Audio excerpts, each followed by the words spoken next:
Boa noite, igreja. Boa noite, meu irmão. Boa noite, minha irmã. Mais uma noite que Deus nos concede de nós estarmos juntos nesse culto de quinta-feira, culto de oração, culto de pregação da palavra. Como você bem sabe, nesse formato nós nos reunimos às 19h30 em uma sala de oração e agora nos colocamos diante das Escrituras para meditar na palavra de Deus. E eu convido você a, nesta hora, abrir a sua Bíblia no Evangelho de Marcos. Evangelho de Marcos, capítulo de número 16. O último capítulo desse Evangelho, e nós vamos ler os versículos 1 até o de número 14. Evangelho de Marcos, capítulo 16, versículos 1 a 14, nos diz assim a palavra do Senhor. Quando terminou o sábado, Maria Madalena, Salomé e Maria, mãe de Tiago, compraram especiarias aromáticas para ungir o corpo de Jesus. No primeiro dia da semana, bem cedo, ao nascer do sol, elas se dirigiram ao sepulcro, perguntando umas às outras: quem removerá para nós a pedra da entrada do sepulcro? Mas, quando foram verificar, viram que a pedra, que era muito grande, havia sido removida. Entrando no sepulcro, viram um jovem vestido de roupas brancas, assentado à direita, e ficaram amedrontadas. Não tenham medo, disse ele. Vocês estão procurando Jesus, o Nazareno, que foi crucificado. Ele ressuscitou, não está aqui. Vejam o lugar onde o haviam posto. Vão e digam aos discípulos dele e a Pedro: ele está indo adiante de vocês para a Galiléia. Lá vocês o verão, como ele lhes disse. Tremendo e assustadas, as mulheres saíram e fugiram do sepulcro, e não disseram nada a ninguém, porque estavam amedrontadas. Quando Jesus ressuscitou, na madrugada do primeiro dia da semana, apareceu primeiramente a Maria Madalena, de quem havia expulsado 7 demônios. Ela foi e contou aos que com ele tinham estado. Eles estavam lamentando e chorando. Quando ouviram que Jesus estava vivo e fora visto por ela, não creram. Depois, Jesus apareceu noutra forma a 2 deles, estando eles a caminho do campo. Eles voltaram e relataram isso aos outros, mas também nestes eles não creram. Mais tarde, Jesus apareceu aos 11, enquanto eles comiam. Censurou-lhes a incredulidade e a dureza de coração, porque não acreditaram nos que o tinham visto depois de ressurreto. Curve sua cabeça. Vamos orar. Senhor Deus e Pai, nós te agradecemos por esta noite, pela tua bondade e misericórdia conosco, mais uma oportunidade que nos dá de meditarmos na tua palavra. E nós pedimos ao teu Espírito Santo, que ao fim desta mensagem nós possamos, ó Deus, ter a nossa fé renovada em ti. Que nós possamos, ó Deus, crer no poder e na ação e no alcance do Evangelho. Nas boas novas que anunciam que Jesus Cristo foi crucificado, morto, sepultado, mas que ele ressuscitou para dar vida e vida em abundância a todo aquele, a toda aquela que nele crê. E hoje ele está sentado no trono celestial. Ele vive e reina para sempre. Ó meu Deus e meu Pai, faz de nós, homens e mulheres, adolescentes, jovens, idosos, Senhor, cheios da tua graça e do teu Espírito, que nós possamos, com grande expectativa no nosso coração, proclamar as boas notícias de grande salvação, Senhor, crendo naquilo que só tu podes fazer. Entregamos as nossas vidas em tuas mãos. Em nome de Jesus. Amém. Meus irmãos e minhas irmãs, hoje nós encerramos a nossa série de mensagens no Evangelho de Marcos, intitulada O Evangelho de Marcos para uma Igreja Missional. E ao longo desta série nós vimos que Jesus convoca a sua igreja para a ação missional como resposta à fé. Jesus convoca a sua igreja para a ação missional como resposta à fé. Essa narrativa teológica de Marcos, ela teve início com a seguinte declaração: princípio do Evangelho de Jesus Cristo, o Filho de Deus. E termina agora com a ressurreição de Jesus, confirmando que ele é o Cristo, que ele é o Filho de Deus. Vejam, a ressurreição é a maior declaração da natureza divina de Jesus como Filho de Deus e também é a confirmação de que Jesus é o Cristo, de que Jesus é o Messias anunciado, profetizado nas Escrituras Sagradas. A ressurreição é a coroação da mensagem do Evangelho, as chamadas boas novas, as boas notícias. É como a declaração da vitória sobre um inimigo ao fim de uma batalha. E neste caso, a ressurreição é a declaração de vitória sobre o maior inimigo de todos, a morte. A morte ainda não recebeu o seu golpe final, é verdade, mas a derrota dela é certa.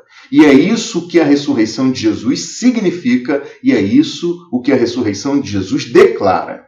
Mas essa vitória é certa somente para quem crê que a crucificação e a morte de Jesus foi o pagamento da pena e da dívida de pecadores com a justiça de Deus. Essa vitória só é compartilhada com quem entende ser um pecador, com quem entende ser uma pecadora, alguém que, a despeito dos seus méritos e de certas virtudes, ainda assim é devedor da justiça divina. E isso porque a Bíblia declara solenemente que não há nenhum justo, nem um sequer sobre a face da terra. Ninguém. A Bíblia declara que até os nossos melhores atos podem e estão manchados por motivações e com propósitos pecaminosos. A Bíblia, ela declara isso e declara que somente quem percebe isso e entende que nada pode fazer para se justificar diante de Deus, que nada pode fazer a fim de que a sua medida de atos bons supere a medida dos seus atos contra a vontade e a lei de Deus. Somente quem entende que não é capaz de atingir o nível de santidade, justiça, bondade perfeitas exigidas pela lei de Deus. E por isso é transgressor e culpado, merecedor da condenação eterna. É transgressora, é culpada, é merecedora da condenação eterna. Somente quem entende que por causa da sua natureza está separado de Deus, está separada de Deus nesta vida e continuará assim para sempre, em um lugar de grande sofrimento, angústia e dor, chamado inferno, sem a menor chance de redenção, uma vez estando lá. Somente quem entende que essas são as más notícias de grande perdição e que sua única chance de salvação desse futuro que é certo é reconhecendo que as boas notícias de grande salvação dizem respeito à fé e à declaração com seus lábios, ao arrependimento, à fé e à declaração de que Cristo morreu pelos nossos pecados, segundo as Escrituras, foi sepultado e ressuscitou ao terceiro dia, segundo as Escrituras. Somente quem crê em Jesus como único, suficiente e definitivo Salvador recebe como um presente e merecido a vida eterna. Vejam que, escrevendo a sua carta aos Romanos, o apóstolo Paulo declarou que, tendo sido ressuscitado dos mortos, Cristo não pode morrer outra vez. A morte não tem mais domínio sobre ele. Romanos 6, versículo 9. Cristo morreu para pagar a dívida de condenação de pecadores com a justiça de Deus. E ele ressuscitou para dar a esses que nele creem a liberdade definitiva. De tal forma que nenhuma condenação há para aquele, para aquela que crê em Cristo Jesus. Quem crê tem a sua velha natureza pecaminosa crucificada com Jesus e não é mais escravo do pecado. Essa pessoa está morta para o pecado, mas viva para Deus em Cristo Jesus. Essa pessoa sabe que assim como a morte não tem mais domínio sobre Jesus, também não tem mais domínio sobre a sua vida.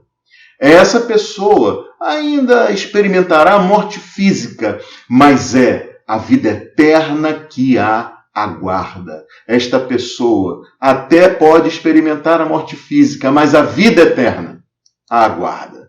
A ressurreição de Jesus É a antevisão daquilo que certamente ocorrerá quando esse último inimigo, quando a morte for definitivamente derrotada. E é por isso que a morte, o sepultamento e a ressurreição de Jesus formam essa cadeia de eventos históricos reais e fundamentais da fé cristã.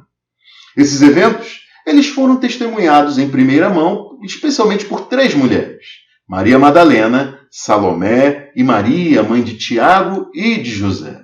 Marcos, aqui no seu Evangelho, no capítulo 15, na parte final, nos versículos 33 a 47, ele informa que Jesus morreu por volta das 15 horas de uma sexta-feira da Páscoa judaica e o seu corpo foi descido da cruz e tratado, ainda que às pressas, para o seu sepultamento antes do início do sábado judaico, o sábado de descanso judaico especial neste final de Páscoa, naquele tempo.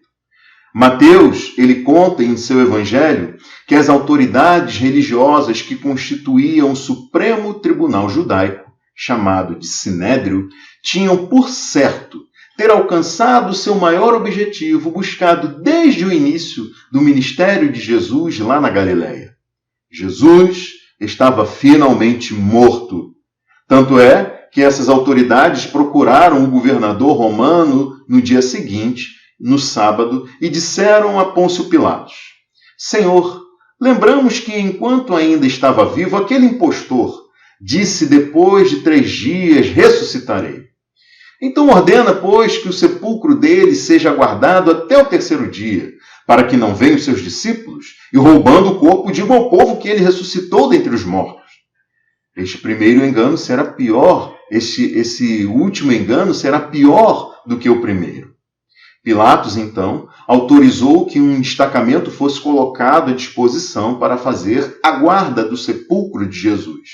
E daí, as autoridades judaicas montaram um esquema de segurança e lacraram a pedra com um selo indicando que se aquela pedra fosse movida, quem fizesse isso estaria sob pena de condenação.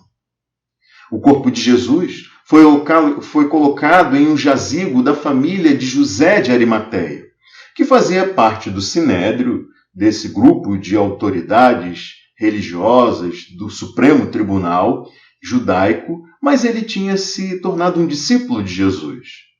Depois do corpo de Jesus ser colocado ali, uma grande pedra foi rolada e disposta à entrada do túmulo, como era costume naquela época. E as autoridades religiosas, como eu disse, conforme a narrativa de Mateus, fizeram tudo o que puderam para garantir a inviolabilidade do sepulcro, temendo que os discípulos de Jesus forjassem a ressurreição dele. As mulheres que testemunharam a morte de Jesus, elas não sabiam que José de Arimateia era um discípulo de Jesus, porque até então, por medo, ele ainda não tinha se revelado. Daí elas seguiram José de Arimateia até o sepulcro, se certificando do lugar onde o corpo de Jesus tinha sido colocado, na intenção de voltar lá mais tarde. E daí, desejando dispensar um último ato de amor ao Mestre e Senhor das suas vidas, elas retornaram lá no domingo, bem cedo ao nascer do sol, com a intenção de fazer o serviço de preparo do corpo de Jesus com ungüentos, como era o costume judaico. Isso já até tinha sido feito por José de Arimateia, mas essas mulheres, elas desconfiadas, não sabendo direito como isso foi feito, elas se prontificaram a ir lá e por elas mesmas fazerem esse serviço como um ato de amor, o último ato de amor e dedicação ao Mestre e Senhor das suas vidas. Elas esperavam encontrar o cadáver de Jesus lá. E chama a nossa atenção o fato de que, apesar de terem seguido Jesus desde o início do ministério dele lá na Galileia, apesar de terem ouvido Jesus falar da sua ressurreição mais de uma vez, a expectativa delas não era lá muito diferente das autoridades religiosas judaicas. Ainda que esses líderes religiosos tivessem se lembrado das palavras de Jesus, enquanto que elas, parece que não. Nem os líderes religiosos, nem elas, esperavam realmente que Jesus fosse ressuscitar dos mortos. Daí então, a ressurreição de Jesus superou todas as expectativas. Superou as expectativas de todos. Primeiro, superou as expectativas das mulheres, que foram ao sepulcro para fazer o serviço de unção ritual do cadáver de Jesus e sem nenhuma esperança de testemunhar a ressurreição dele. É o que nos mostra os versículos 1 a 8 desse capítulo 16 do Evangelho de Marcos. Depois, a notícia da ressurreição de Jesus, ela foi recebida com incredulidade pelos demais discípulos, que estavam recolhidos, trancados em uma casa, lamentando e chorando. É o que nos mostra os versículos 9 a 14 que nós lemos.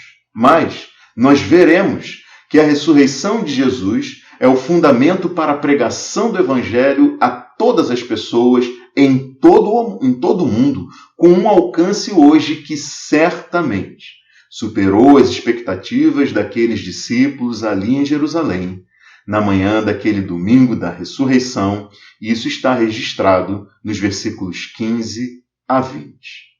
A ressurreição de Jesus é a boa notícia que superou as expectativas de todos naquele tempo sobre a ação, o poder e o alcance do Evangelho.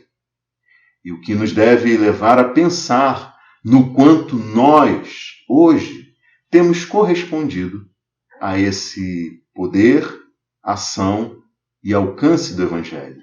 Com que expectativas nós temos vivido? Bom, para isso vamos ao início, vermos como a ressurreição de Jesus superou as expectativas das mulheres que esperavam encontrar um cadáver e viram o sepulcro vazio. Deveria ser, então, por volta de 5 horas da manhã, quando Maria Madalena, Salomé e Maria, mãe de Tiago e de José, estavam caminhando ali para o sepulcro e pensando como que elas poderiam ter acesso ao cadáver de Jesus se havia uma pedra muito grande fechando a entrada do túmulo. Elas não tinham a menor expectativa de encontrar o cenário que viram quando chegaram. A pedra tinha sido removida. E quando elas entraram no sepulcro, como nos mostra aqui o versículo de número 5, viram um jovem vestido de roupas brancas, assentado à direita, e ficaram amedrontadas. Mateus, no seu Evangelho, no capítulo 28, descreve esse jovem como tendo a aparência de um relâmpago, o que significa que ele tinha um brilho especial. As suas vestes, segundo Mateus, eram brancas como a neve, destacando então a brancura especial da roupa desse jovem. E Mateus informa que este era um anjo que tinha descido do céu para rolar a pedra do lugar. O que explica então, por si, o espanto dessas mulheres quando elas entraram no sepulcro e se depararam com esse jovem ali. Nos versículos 6 e 7, Marcos conta para a gente o que o anjo falou às mulheres. Veja aí comigo. Não tenham medo, disse ele. Vocês estão procurando Jesus, o Nazareno, que foi crucificado. Ele ressuscitou, não está aqui. Vejam o lugar onde haviam posto. Vão e digam aos discípulos dele e a Pedro. Ele está indo diante de vocês para a Galiléia. Lá vocês o verão como ele lhes disse. Vejam que a ressurreição foi tanto o fim glorioso daquele que tinha sido crucificado, padecido uma morte terrível e vergonhosa, mas também foi o início de uma nova história para os discípulos de Jesus.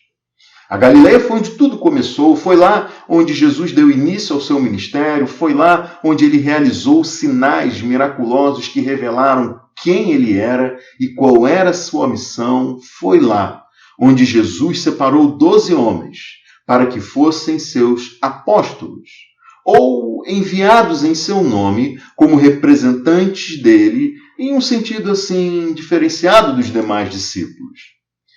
Um deles, Judas Iscariotes, infelizmente identificado na Bíblia como destinado à perdição, traiu Jesus, mas Jesus não perdeu nenhum dos outros. Jesus os amou do início ao fim. Jesus os protegeu.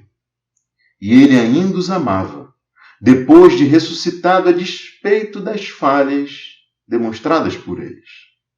Quando eles o abandonaram no momento da sua prisão, ou então, quando o negaram. E nesse sentido, a menção a Pedro, especificamente, distintamente dos demais apóstolos e discípulos, foi como um raiar de um novo dia para aquele que chorou amargamente, depois de ter negado 3 vezes ser um discípulo de Jesus. O estado em que as mulheres deixaram o túmulo vazio para trás mostra o quanto a ressurreição superou as expectativas delas. As palavras usadas por Marcos aqui descrevem uma atitude de reverência, de pequenez dessas mulheres diante do ocorrido. Essas palavras transmitem a ideia de alguém em um estado que mistura admiração e medo diante de um evento de grande importância, mas também surpreendente, uma grande novidade, uma grande boa notícia, que deixa a pessoa assim sem nem saber como, sem nem saber direito como transmitir aquilo que lhe foi dado a conhecer. E é nesse sentido, e à luz também das narrativas dos outros evangelhos, que a gente deve entender o que Marcos destacou ao escrever que as mulheres fugiram do sepulcro e não disseram nada a ninguém. Elas não pararam no meio do caminho, apesar de nitidamente, evidentemente assustadas, perplexas, admiradas, amedrontadas. Elas não pararam para falar com quem quer que fosse. Ainda que a notícia da ressurreição de Jesus fosse a maior notícia de todos os tempos em todo o mundo para todas as pessoas. A missão delas era comunicar isso aos demais discípulos, especialmente aos apóstolos e mais ainda a Pedro. E foi isso que elas fizeram, como nos mostra os versículos 9 em diante, que nós ainda veremos nessa noite, na continuidade da narrativa de Marcos.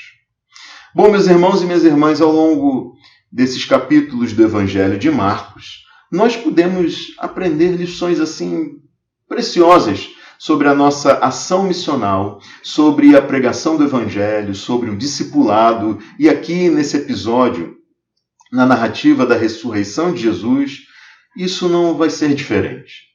Vejam vocês que uma das lições que a gente aprende com a ação dessas mulheres, na manhã daquele domingo glorioso da ressurreição, deixa para a gente a mensagem, o ensino a respeito da dedicação delas em amor a Jesus.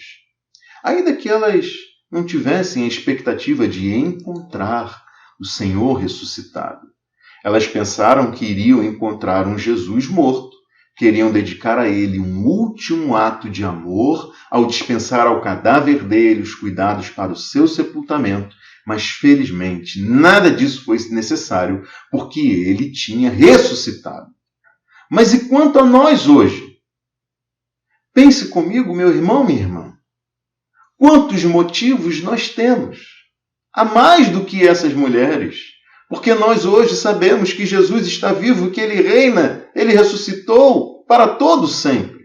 Quanto mais motivos nós temos hoje para dispensar a Jesus atos de gratidão, amor, serviço por toda a graça que nos foi dispensada na salvação estendida a nós. Quanto mais. Mas veja, outro aspecto que nos chama a atenção é que as mulheres foram ao sepulcro para prestar um serviço de amor a Jesus, só que havia um grande impedimento para elas. A grande e pesada pedra que estava à entrada do sepulcro. Mas vejam que, na verdade, elas não sabiam que havia outros impedimentos. Uma guarda tinha sido montada e a pedra tinha recebido um selo que não poderia ser violado sob pena de condenação. Então vejam o que Deus já tinha providenciado para que a ida delas ao sepulcro alcançasse propósitos muito maiores do que aqueles imaginados por elas, propósitos muito maiores do que aquilo que elas pretendiam fazer ali. Mateus, no seu Evangelho, no capítulo 28, conta que houve um grande terremoto na madrugada, um anjo veio rolou a pedra da entrada do sepulcro e os guardas que ali estavam de prontidão fugiram para relatar às autoridades o que tinha acontecido. E aí, quando elas chegaram, não havia nem guardas, nem pedra, nada para impedir o acesso delas ao sepulcro. E daí então, a gente percebe que Deus é poderoso para providenciar o que for necessário para que a sua mensagem de grande salvação seja testemunhada e seja propagada. Aí, então, no nosso serviço à causa do Evangelho, nós podemos estar certos de que será Deus quem se encarregará de providenciar tudo, até mesmo retirar empecilhos para que a gente nem tinha conhecimento, para que nós possamos ser testemunhas e mensageiros dessa mensagem de salvação, se isso for necessário para o testemunho do Evangelho. E eu digo necessário, porque a ressurreição deixa claro que Jesus não precisava ser ungido naquele domingo de manhã, porque ele tinha ressuscitado. Mas, uma vez ressuscitado, nem mesmo a grande pedra que fechava a entrada do sepulcro precisava ter sido deslocada para que ele saísse de lá. E vejam por que eu digo isso. Marcos narra aqui no versículo de número 14 que Jesus apareceu aos 11 apóstolos enquanto eles estavam comendo.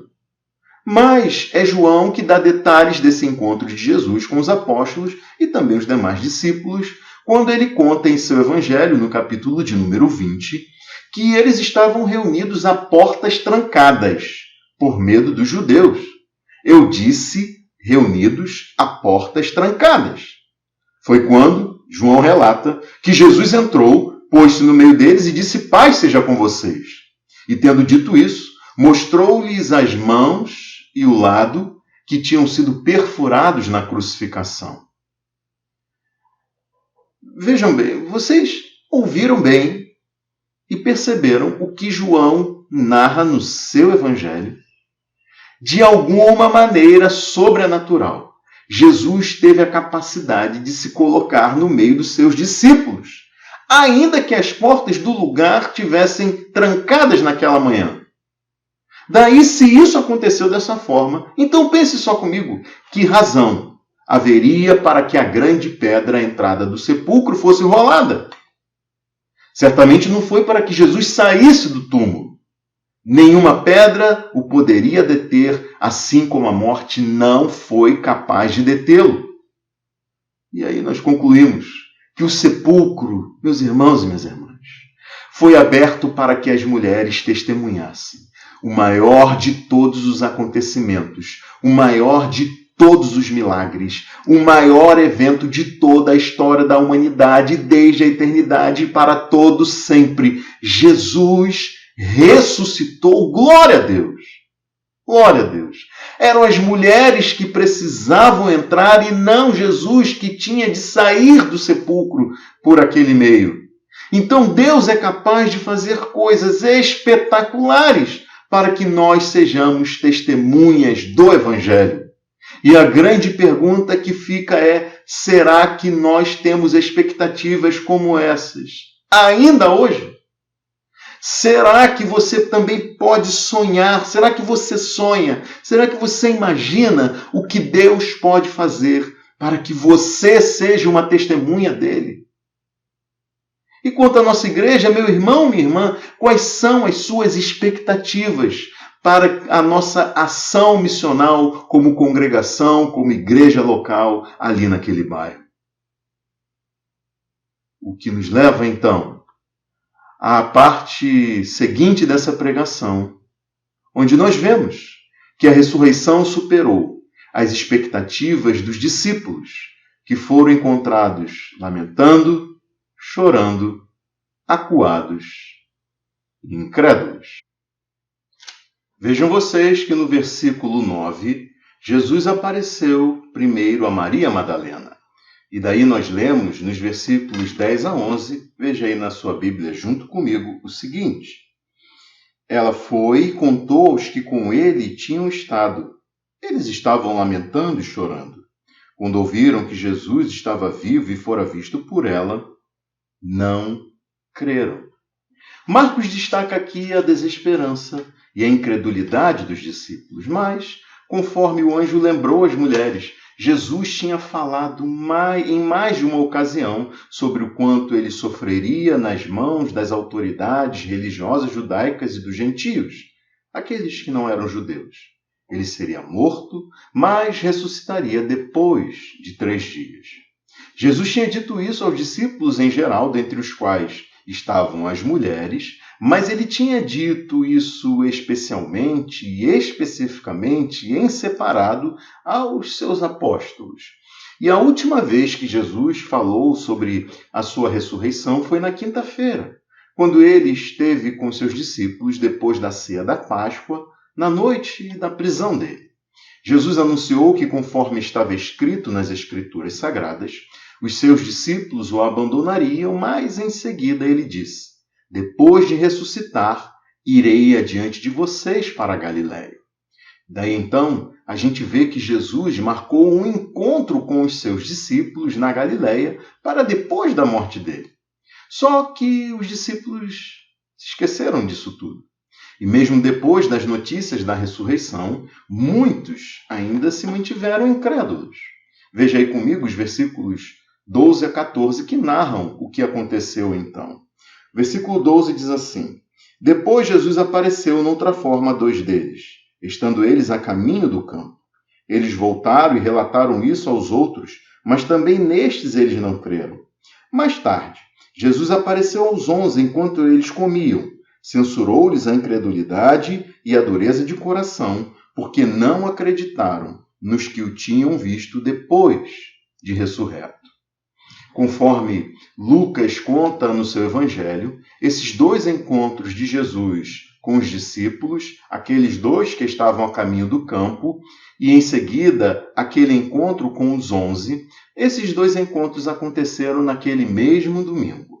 E Lucas dá detalhes desse encontro com os apóstolos, e ele conta que enquanto falavam sobre isso, ou seja, enquanto eles estavam falando sobre como Jesus tinha se encontrado com esses 2 discípulos que estavam a caminho do campo, o próprio Jesus apresentou-se entre eles e lhes disse: paz seja com vocês. Eles ficaram assustados e com medo, pensando que estavam vendo um espírito.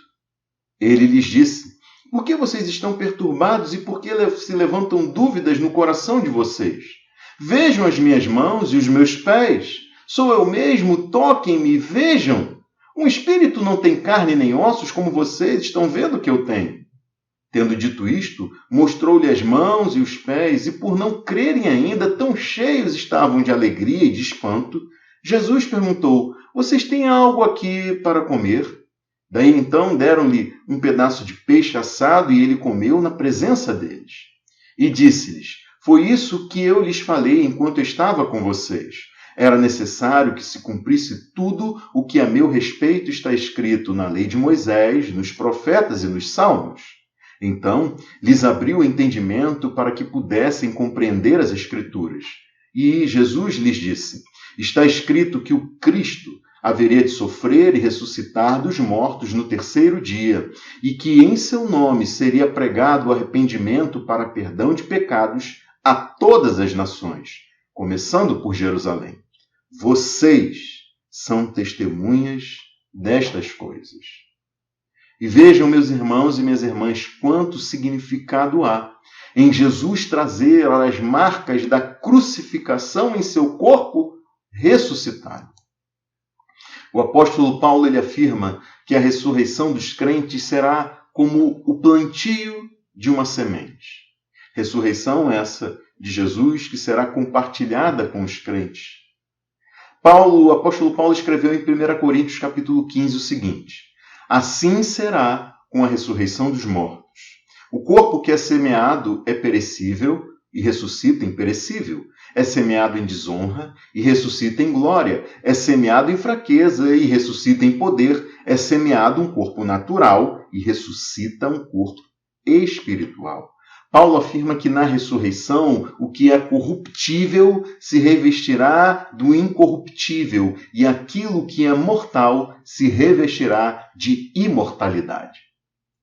Bom, eu não sei até que ponto haverá uma continuidade, uma descontinuidade com o corpo com o qual a gente vai morrer.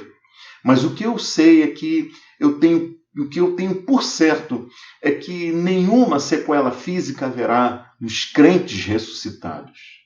E aí aqueles que hoje creem e estão assim tão debilitados fisicamente, seja por uma doença, seja por um acidente sofrido, alguém que hoje esteja tetraplégico, outros assim impedidos de desfrutar dos sabores que existem na criação, com restrições alimentares, são diabéticos, outros fazendo hemodiálise, tendo uma restrição com relação a líquidos. Isso não importa. Na ressurreição, todas essas marcas da corruptibilidade da morte serão tiradas. Os que eram crentes e morreram de forma terrível, alguns em fraqueza, ou então por causas que desfiguraram seus corpos, esses ressuscitarão plenos de vida. Mas em Jesus, as marcas da morte permaneceram em seu corpo, mesmo depois da ressurreição dele. É possível que Jesus tenha ressuscitado assim como, mais uma vez, o nosso substituto. E daí então nós que cremos não carregaremos marcas em nossos corpos ressuscitados. Mas, de qualquer forma, o que é certo é que essas marcas no corpo de Jesus ressuscitado são a maior prova de que a morte foi destruída pela vitória e que, graças a Deus, nós também somos vitoriosos por meio daquele em quem nós cremos, por meio da vitória do nosso Senhor e Salvador Jesus Cristo. É o que Paulo escreve na sua primeira carta aos Coríntios, no capítulo 15. Meu irmão, minha irmã, a vida pode deixar marcas profundas e incuráveis no seu corpo. Mas saiba de uma coisa, um dia Deus há de enxugar dos seus olhos toda lágrima. Um dia não haverá mais morte, nem tristeza, nem choro, nem dor. Então que você viva hoje com base naquilo que Jesus disse: eu sou a ressurreição e a vida, aquele que crê em mim, ainda que morra, viverá, e quem vive e crê em mim não morrerá eternamente. Glória a Deus! A vida eterna, meu irmão, minha irmã, será algo que superará em muito todas as nossas expectativas, todas. O que nos leva à terceira parte dessa pregação, onde nós vemos que a ressurreição superou as expectativas dos discípulos sobre o poder e o alcance do Evangelho em todo o mundo. Nos versículos 15 a 20 está descrito isso. Eu convido você a ler esses versículos comigo agora. E Jesus disse-lhes, vão pelo mundo todo e preguem o Evangelho a todas as pessoas. Quem crer e for batizado será salvo, mas quem não crer será condenado. Estes sinais acompanharão os que crerem. Em meu nome expulsarão demônios, falarão novas línguas, pegarão em serpentes. E se beberem algum veneno mortal, não lhes fará mal nenhum. Imporão as mãos sobre os doentes, e estes ficarão curados. Depois de lhes ter falado, o Senhor Jesus foi levado aos céus e assentou-se à direita de Deus. Então, os discípulos saíram e pregaram por toda parte, e o Senhor cooperava com eles, confirmando-lhes a palavra com os sinais que a acompanhavam. Esse trecho do Evangelho de Marcos destaca a comissão de Jesus dada aos seus discípulos. Jesus os enviou pelo mundo como proclamadores do Evangelho. Todas as pessoas precisavam ouvir as boas notícias de grande salvação para que se arrependessem e crescem em Jesus. Porque quem se arrepende e crê em Jesus, o reconhecendo como Salvador e o recebendo como Senhor da sua vida, tem a vida eterna. Jesus ele estabelece o batismo como a declaração de fé nele e no Evangelho, mas a salvação se expressa na fé e não no batismo. Tanto é que Jesus diz que quem não crer será condenado. Mas nós temos por certo que quem crê não se nega ao batismo como manifestação pública da sua fé e o ingresso em uma comunidade de fé, em uma igreja local. Nós lemos nesse trecho a relação de uma série de sinais milagrosos que são vistos na sua maioria ali no livro dos Atos dos Apóstolos, e a exceção fica por conta de alguém que tenha ingerido algo venenoso e não tenha morrido. E o que nós precisamos aprender aqui é que esses sinais seguiram aqueles que deram início ao Evangelho, à pregação do Evangelho, à igreja, como narrado no livro dos Atos dos Apóstolos. Nós hoje, ainda que crendo nessas realizações maravilhosas do poder de Deus, ainda acreditando que isso é possível, não são nessas coisas que nós devemos nos basear, não são essas coisas que devem direcionar ou ser o fundamento da nossa pregação.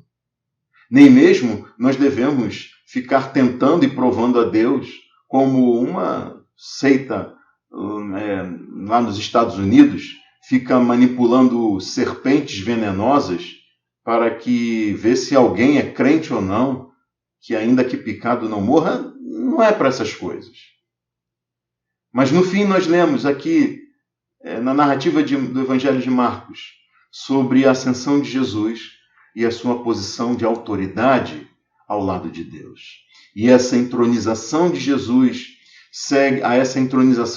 segue a breve narrativa sobre o avanço do Evangelho por toda parte. E o Senhor cooperando com os seus discípulos nessa propagação da mensagem de salvação. Como o livro dos Atos dos Apóstolos faz questão de mostrar, sinais miraculosos confirmavam a pregação nos lugares onde a mensagem do Evangelho chegava. Bom, meus irmãos e minhas irmãs, dito isso, meus amigos e minhas amigas, nós devemos pensar no significado e no impacto da ressurreição de Jesus. Vejam que tudo mudou primeiro para os apóstolos e os demais discípulos de Jesus. Logo depois de um grande número de pessoas ser convertida, como registrado no livro dos Atos dos Apóstolos, nós lemos que com grande poder, os apóstolos continuavam a testemunhar da ressurreição do Senhor Jesus, e grandiosa graça estava sobre todos eles. E daí nós vemos o impacto da ressurreição na vida e no testemunho desses discípulos, que dias antes estavam acuados, trancados, sem esperança e incrédulos. Eles agora proclamavam e testemunhavam da ressurreição do Senhor Jesus com grande poder. Vejam que em suas viagens missionárias, nós lemos no livro dos Atos dos Apóstolos que o apóstolo Paulo explicava e provava aos judeus, com base nas Escrituras Sagradas, que o Cristo deveria sofrer e ressuscitar de entre os mortos. E o apóstolo Paulo dizia: este Jesus que lhes proclamo é o Cristo.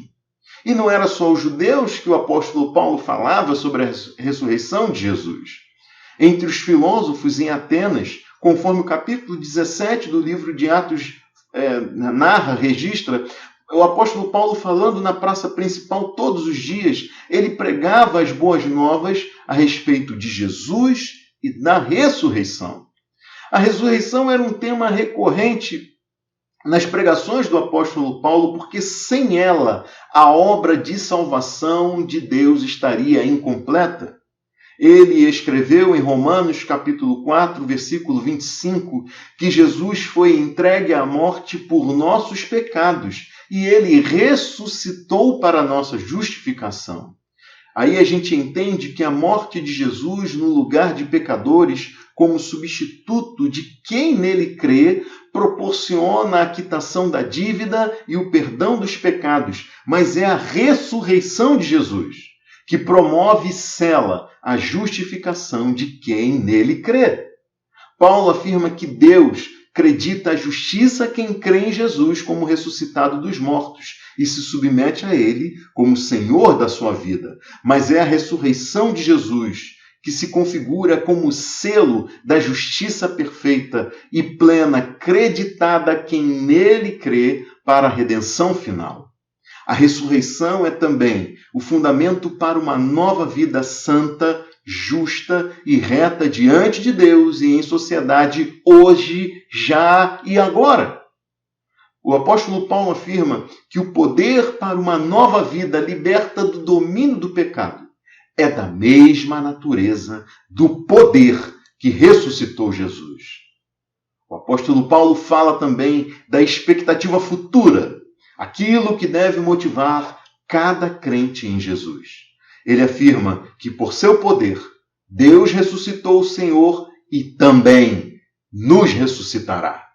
Então, a ressurreição de Jesus é o fundamento para a salvação, como também é para uma vida santa, justa e reta neste mundo, hoje, já agora, e também é um firme fundamento e expectativa de que um dia, não importa quanto tempo tenha se passado depois da morte, Deus ressuscitará quem creu em Jesus.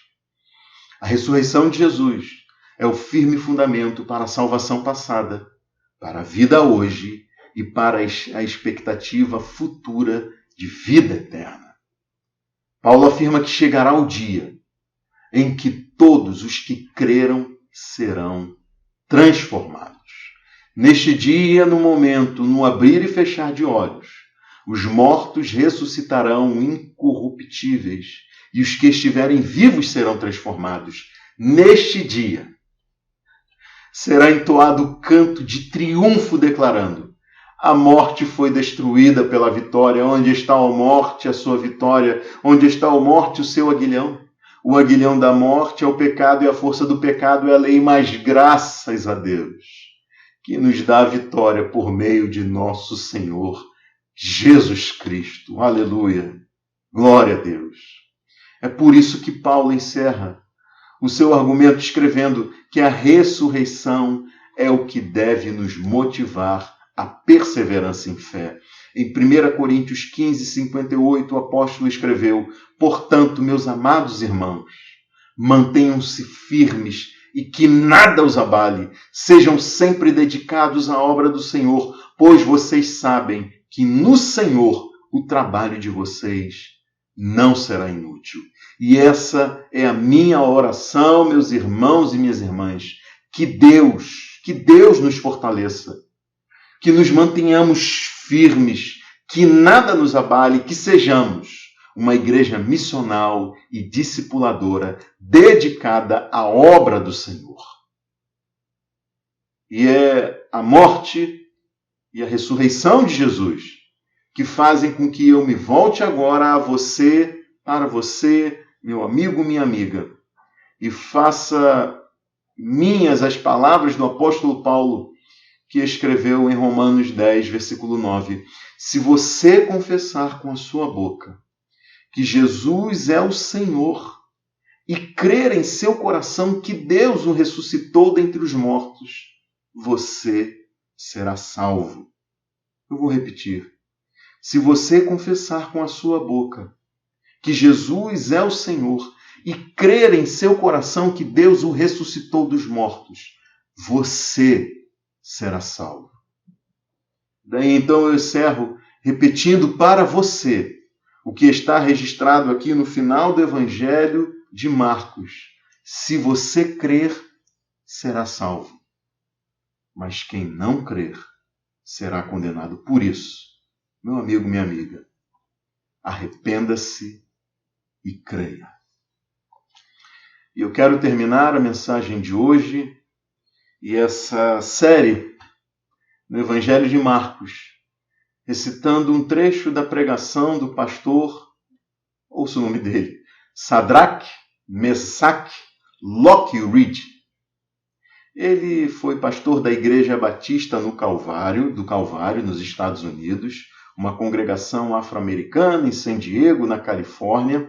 O pastor Lockridge morreu aos 87 anos, no ano de 2000, e em certa ocasião assim, em um fervoroso sermão, ele disse: é sexta-feira, Jesus está orando, Pedro está dormindo, Judas está traindo, mas o domingo está chegando. É sexta-feira, Pilatos está hesitando, o Sinédrio está conspirando, a multidão está repudiando. Eles não sabem, mas o domingo está chegando. É sexta-feira, os discípulos estão correndo como ovelhas sem pastor.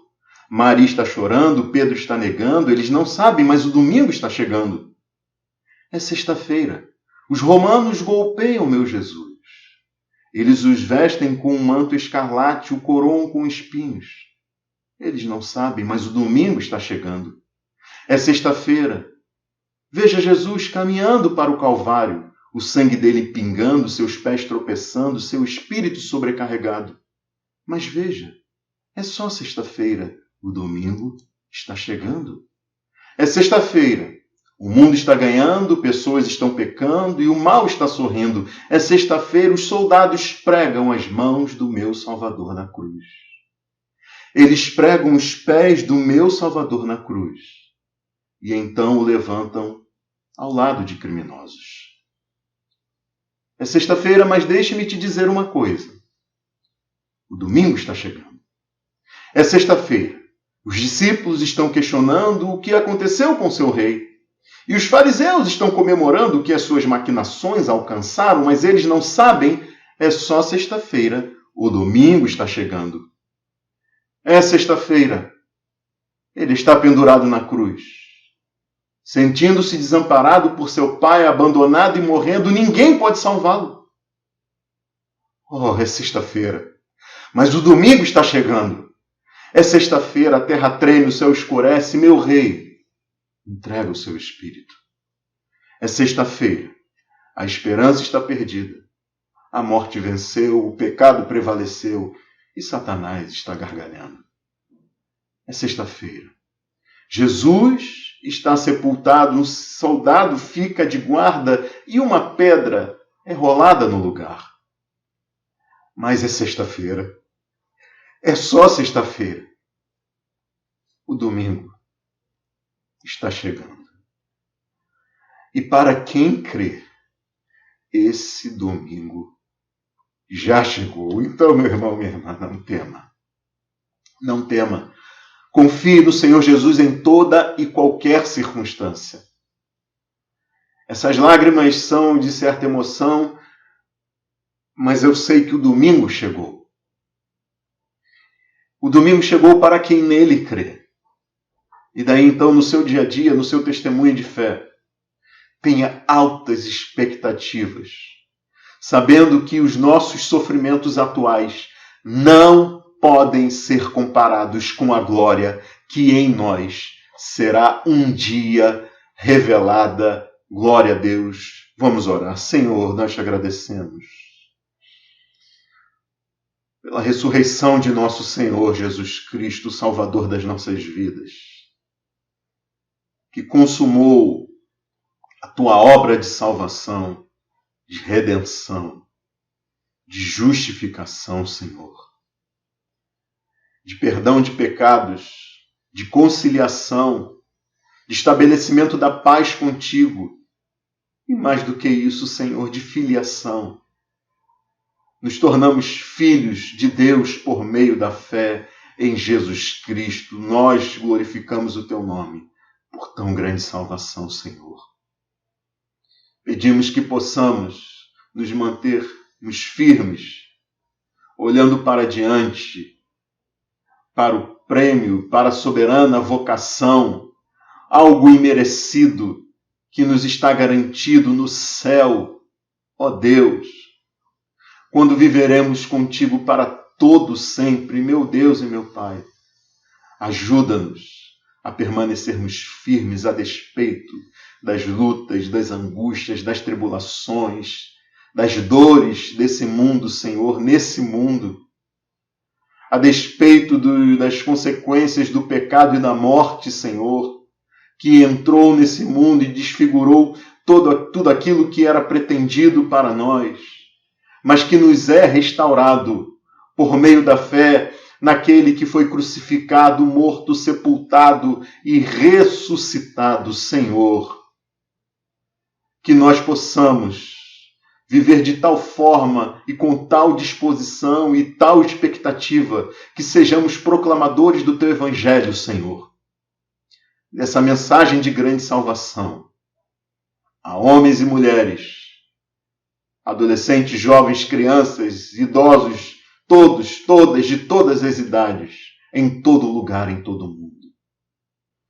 Meu Deus e meu Pai, que sejamos proclamadores do Evangelho, contando com a Tua graça e misericórdia ao nosso lado e operando pelo poder da Tua palavra e do Evangelho na transformação de vidas. Eu peço isso ainda hoje nesta mensagem, que ela alcance pessoas, ó Deus, e transforme corações. E que cada um de nós, na nossa igreja local, estejamos envolvidos, enganjados, militando, Senhor, pela causa do Evangelho. Em nome de Jesus. Que nossa igreja seja uma igreja missional e discipuladora, Senhor. Abre portas, tira empecilhos, ó Deus, para que possamos proclamar a Tua palavra. Em nome de Jesus, eu, junto com a Tua igreja, nós oramos para a glória de Cristo Jesus. Amém. Boa noite, meu irmão, minha irmã. Que Deus abençoe a sua vida, rica e abundantemente. E até a próxima quinta-feira, se Deus assim nos permitir.